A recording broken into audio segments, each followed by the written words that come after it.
Welcome to the CURES digital show, where we explore the cutting edge of wellness. I'm Kara Sundlin. Thanks so much to the Center for Advanced Reproductive Services for sponsoring this episode. So how can you be an involved parent without smothering your child? That is quite the balancing act. Here to tell us all about helicopter parenting and how to keep yourself from becoming a helicopter parent is Dr. Laura Saunders from the Institute of Living. Welcome, Dr. Saunders. Hello, Kara. Thank you for having me. Do you see a lot of helicopter parenting now? So I want to kind of define a little bit of helicopter parenting because, in the developmental stages of a child's life, when they're younger, below age 5 and, certainly early elementary school, it generally works best to be fairly involved, right? To make sure your child's getting up, to make sure they're, to lay out their clothes, they're having their breakfast, they have an after school routine, early on, that is what we need to do to kind of manage and provide structure and provide support so that our children can be successful. Helicopter parenting comes in when that level of support and managing and kind of overprotecting continues on into high school and into college. And college administrators, have been talking about this for years now. It's those parents who really continue to try to watch over their children from a distance, even as if they were, still in elementary school and needed to provide for all their needs. So it's, it's a style difference. But it is considered to be pretty overprotective and pretty enabling. So a helicopter parent means you're hovering and you're doing it too much. What would be an example, and why is that a bad thing? Some parents might be thinking, aren't I supposed to be involved? So there's levels of involvement. So the example that I've been giving and why this sort of came to the forefront of my mind is I've shared that my daughter is a college freshman, and so I'm on the social media page, and the things that parents are posting about the level of detail that they're worried about. I mean, the college dorm room is too hot or too cold. Should I call the administration? Or my child needs a prescription. How do they get it from the pharmacy? Well, I mean, it's just a level of involvement that these kids should be figuring out on their own. If they're cold, they just tell them to put on a sweatshirt. You don't need to call the college administration and tell them to change the temperatures in the dorms. I mean, so it's just a level of involvement that is just over the top, and it's not allowing your young people to solve that problem themselves. If your child's too hot or too cold in their dorm, then they need to come up with a way to fix that. They can advocate for themselves, or they can put on a sweatshirt. If they need to get to the local pharmacy for a prescription, they walk there or take an Uber or take a bus. I mean, there's things that they can do. So there's a level of involvement that's not allowing for your young person's growth and development. Yeah. So let's dive in there a little bit more. Like, what is the danger to your kids of being a helicopter parent who's just too over-involved? And again, for the teens and for the young adults, it inhibits their ability to solve the problem, right? If they need a prescription and the prescription's at the pharmacy, they need to think about what are the different ways I could get myself to that pharmacy. Or, it leads to increased dependence because they're not solving problems themselves. And there are, a myriad of problems that come up in a given day in the life of a teen or a young adult. It hinders their self-advocacy. So they're not going to go to a teacher in high school or a professor to advocate for themselves because they just assume that their parents will do it for them. And it really actually fosters a low sense of self-worth. If someone was hovering over you, even as an adult all the time, it would send the message that you must not be capable because someone always has to do things for me. And it really can prevent the natural consequences that create so much learning for each of us. Yeah. I think, a lot of parents might be hearing this and thinking, gosh, when we were kids, we were just told, come home when the lights are off, you know, or when the lights come home when the lights are on the streets, and we didn't have cell phones and our parents couldn't track us, and like all these things. So it is different being a modern parent. I also think there's pressure now that it's considered a good thing to be involved. Well, did you help your child get into this college or that program or that club team? Or there's all this competition. Can you speak to a little bit about parents feeling like maybe they don't want to do the reverse and not be involved enough, so they're overdoing it? Right. So, and I guess what I also want to sort of self-correct on is that I'm not trying to come off as being overly critical, Yeah. right? As a general rule, parents do the best that they can. Yeah. And very often, parents are sometimes overcompensating or undercompensating for the way that they were raised. So sometimes it takes a level of self-reflection to say, I loved that I would go out to the park. I had a park across the street from when I grew up. We would leave in the morning or right after school, and we'd come back around dinner time, and no one knew where I was. And that, I loved that level of freedom. And so looking at your own sort of childhood and your own upbringing and saying, is that something I want for my child? Do I feel pressure from other parents? Because very often with our kids, we feel like their behavior is a direct reflection on us, as opposed to, I can provide my child with support and structure and good parenting. But at the end of the day, they need to make some of their own decisions. And again, I'm talking from a developmental framework. It's very different when you have a 7-year-old than when you have a 17-year-old. So it's really looking at that way that you were raised, or that you're struggling with anxiety and looking to control things and like trying to control the life of your teen, is helps you better manage your anxiety. But really, is that in their best interest? Yeah. So let's talk about, maybe there's some questions that you can check yourself with as a parent. I can say a typical thing, you might think, oh, everything's okay. And then you look and you realize, you look in the Power School and there's all these missing assignments and grades. And you're like, that's it. I'm going to sit there and do your homework with you. I know that's probably not the right thing to do. We're talking high school and college and that sort of thing. Maybe you need to help someone when they're in 5th or 6th grade. But assuming the child is older and you're like, oh my gosh, how did it get this way? Or your immediate thing is, maybe I'm going to blame myself and I haven't set them up with enough structure, and maybe they need tutoring and maybe they need this. What's the example of something healthy versus something helicopter? So, I think it really is looking at the situation. So in that situation or that example that you gave, you happen to check your child's, Power School, and they're missing several assignments from each of their classes. So instead of like hovering in and, calling the school or calling the guidance counselor and saying, my child's struggling, what can we do? It's sitting down with your child and saying, I see that you are missing A, B, and C, or that you're, this one particular class you're really struggling with. What is the issue? And what do you, my dear child, think you can do to fix this? And then, you can offer some suggestions. I think you need to talk to the teacher. I think you need to talk to the guidance counselor. So you're initially encouraging your child to solve the problem. You can identify the problem as the parent. Then you can encourage them to solve it. If they cannot possibly come up with any solutions, you can offer 1 or 2 solutions, but then encourage them to step into it. So instead of solving the entire problem yourself as the parent, engage in the activity of problem solving with them, and then give them that push to solve the problem. Unfortunately, the natural consequence of missing assignments causes you to get a lesser grade, and either that does or does not then motivate your child to say, oh, I really didn't want to get that C- in this class. I think I'm going to try a little harder, right? So it's that consequence. But if we're constantly kind of doing it for them, not with them, not supporting them to do the problem solving, but doing it for them, that's when it becomes problematic. So we have to be comfortable to let our kids fail. And that's scary, I'm sure, for a lot of parents. I mean, for me included.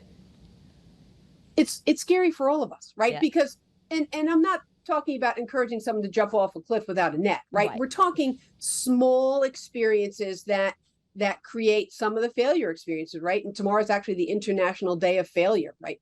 Well, where people are encouraged to share and celebrate their failures. If you think back on your life, Kara, certainly when I think back on mine, I have really clear memories of where things went wrong or I made an error in decision making. We're not talking about safety issues here. We're talking about I should have done X, but I did Y, and now I see why I made that decision and why it just didn't help me, and then take that as a learning experience. If we don't allow our kids to make some mistakes, and again, not safety issues, but some mistakes, that's the only way that they're going to learn. And that could be in a sports team, it could be in a club, it could be in a class. It could be in managing their own time. And parents know their kids. And if you know your child is particularly disorganized and they need additional support, and they're willing to accept that support, there's no reason why you can't check in with the teacher or set up some tutoring. But it's doing it for them and not allowing them some sense of agency in solving the problem where it becomes more problematic. Yeah. So I'm going to speak now to parents who maybe have kids with ADHD or they're already on a 504 plan. And, there's so much pressure out there when parents are encouraged to read certain books or do certain oh, you should have this homework center. You should do this. You should do that. So I understand why parents sometimes think it's their fault. Oh, I didn't get them to this, or I didn't do this, or I didn't tell the teacher that this is his needs, or the lines can get blurred. So do you need to support more with a kid who has those challenges, for instance, with ADHD, where a lot of organizational skills are delayed? So that's a great question. Again, parents know their children and they know their vulnerabilities. And so, yes, if you have a child who has particular vulnerabilities around anxiety or attentional issues or organizational issues or learning issues, there's nothing wrong with getting them the support or the accommodations that they need to be successful.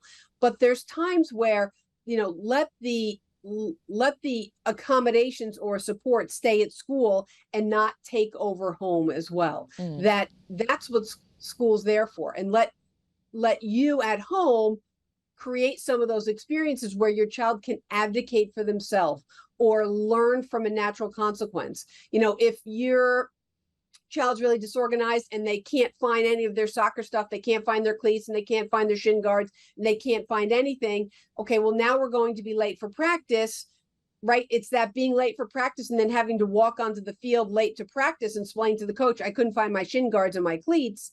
Then that learning experience of, let's have this little box right by the front door where you toss your cleats and your shin guards right when you get in after practice so that you have a spot, right? So, but it's the experience of having to go up to the coach to say, I forgot, I'm sorry, I'm late, right? That's where the learning takes place. So I'm not saying create utter failures, but allow some of these experiences and some of these more natural consequences. And then, so then when you come up with the solution, would it be helpful if we had a little box by the front door where you tossed your cleats and your shin guards? Okay, yes, that would be helpful. Great.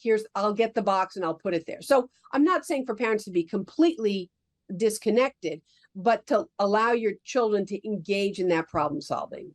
Yes. Now, if you are that parent who has given the box and who has suggested all these, you also have the kids who just don't want to take help. They just are, okay, I got it. I got it. And they don't got it. Do you just let them figure it out? You have some kids who don't want help because it's hard to.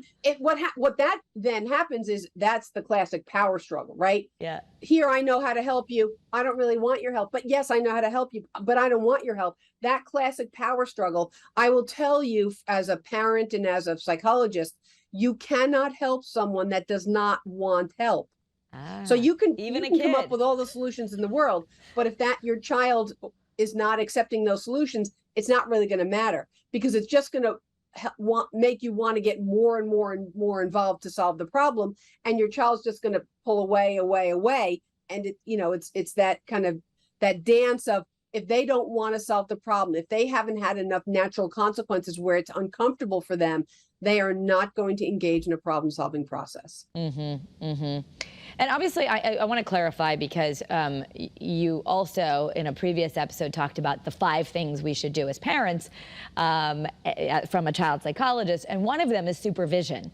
So, you know, you're not saying that when we do need to know where our kids are and what they're doing.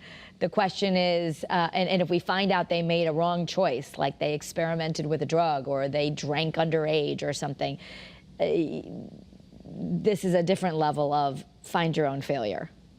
Yeah, I mean, again, if that's a lapse in judgment, right? That's where you find this out. That's where you step in, you create a conversation. How could you have done this differently next time? Okay, you were offered something, you didn't know how to say no. Again, that's the problem solving skills. So I'm not saying, say hello to your child on Friday afternoon and then reacquaint yourself with them on Monday morning, and you have no idea what's happened all weekend. Right. So it's trying to find that in between. I think in a lot of these situations, it's knowing your child and knowing even when you have several children, knowing which child needs you to step in just a little bit more and engage a little bit more problem solving with them. And that's really what I think is most helpful. It's not doing it for them. Yes. It's problem solving and coming up with ideas with them and then launching them to actually do it. Yes, that makes sense. In fact, I can't think of the book, but I think it's a parenting book. A lot of us might be reading lots of parenting books. I'll let you tell me if you think there are some that you have your parents read. But there's the analogy of that your kids are in the pool and you're off the side, and you're not supposed to get in the pool with them. You wait for them to swim to the edge, and you help them if they need. You might bring them out of the pool, then they go back, they get in the pool, and you observe, and you're just on the side of the pool, and that we're not supposed to be jumping in because they need to learn how to be in the pool. Right, not jumping in and rescuing them every time. Yes. Right, again, if they're going under, metaphorically, yes, we're going in to get them because that's a safety issue. But the struggle is part of the process. The supervision is keeping an eye on what's going on, and encouraging them. But if we constantly solve things for them, we're really sending the message that they're not capable. And that's not the message that we want to send in those situations. Yeah.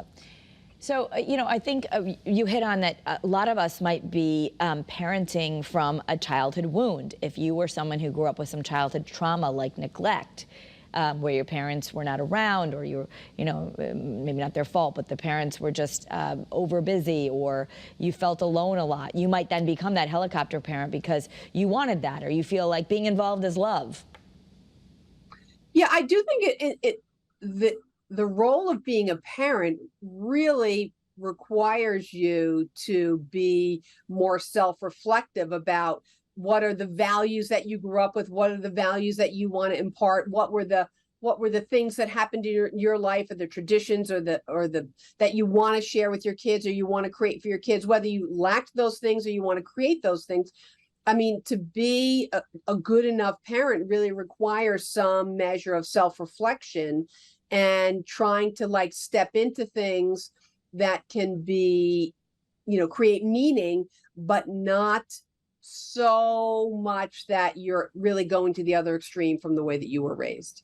Is helicopter parenting more of a new thing because of all the idea that parents do everything for us now, or that it so much matters your child's not going to be successful unless you do A, B, or C? Did this happen when we were younger? So, I mean, the term helicopter parent actually came out in a book from Haim Ginott in 1969, right? So this is not a brand new phenomenon, but it really is about looking at the circumstances. And I think there is a lot of pressure on parents for their children to succeed, whether that's in a sports or in a club or in school. And that it is okay that for the failure experiences, right? That I just can't emphasize that enough, that the failure experiences really are where all the learning takes place. And again, I'm not talking about safety issues, but the small failure experiences is what creates the meaning and the learning. But to give yourself as the parent to be off the hook and just say, sometimes my child makes a poor decision. even if I have given them all the guidance I could possibly give them, and to make that kind of emotional boundary and separation. Yeah. And we'll end on this. I encourage everyone to go back and watch the podcast or listen to the podcast that we did about the 5 parenting, your top 5 things. But the positive reinforcement, we might have to bite our tongue when we see them failing or doing something like, that's not going to work. You just threw your stuff. Like, why did you come in? I mean, my son will do this, right? There's like a trail of clothes, even though there's a basket for them. And I'm too tired to take them off. So the one goes in one room, one goes in this room. But rather than yelling about that all the time, and you have a consequence that maybe is late to practice because he can't find stuff, the next time that they pack their bag early or do whatever, we should be looking for that. Like any kind of positive, that's awesome. And maybe some small rewards, because I guess we learn by positives and rewards. Yes. So positive reinforcement is the most powerful way to create behavior change. So it's not just all the consequences that we pile on, and we could do a whole segment on how to give a compliment, right? So the way you give a compliment, or the way you show your attention, because I always say the 2 greatest gifts you give your children are time and attention. And it's a great job. It's you threw your socks in the laundry basket. Now, meanwhile, they might not have thrown their pants and their shirt and other things, right? But it's not focusing on the negative. It's, wow, I saw both your socks made it into the laundry basket. So it's giving very specific, direct information about what you noticed, and as opposed to focusing on the negative, like you never throw your things in the laundry basket, as opposed to, wow, both your socks made it in the laundry basket. That was terrific. Yeah. Hard to do when we're angry that they're not putting their stuff in such a simple thing like a hamper. But the science shows the positive reinforcement, and the idea that you have also told us before, the number 1 thing is grit. And that growth mindset and grit is going to make your child successful more than anything else, not their economics, not their even fancy school they went to, but do they have a growth mindset and grit? And they're not going to get that if we're hovering all the time. They're not going to get that growth mindset and that grit. And grit comes from like failure experiences and learning how to solve problems and sort of getting through situations, even if it's not the best way. I mean, that's where the best learning takes place. All right. We all should probably listen to this a couple of times. So the next time you want to intervene, maybe you just go to your bedroom and listen to this. Right. Right. And it's learning, right? You know, I make mistakes when I'm like, oh, I could have done that differently. Okay, this is how I'm going to do it next time. Right. It is that concept of being the good enough parent. I'm going to self-correct. I'm going to be reflective. I'm going to see how my intervention actually made it worse for my child, not better. So how can I make changes in that? So It's not in being perfect. It's being good enough, and in the self-correction. Right. Even if we were a helicopter parent, we can now move to the side of the pool because we've learned we only did that to be the best you could be, and now you realize it's not the right thing. You can change the course of the helicopter. Yes, we can. All right, Dr. Laura, thanks so much for being with us as always. Thank you, Kara. I hope you found this information useful and helpful in your life, and you can follow me on social media at Kara Sundlin. I like to share this content there. We invite you to join the CURES Facebook group as well, where we post this. Have a great day, everyone, and be well.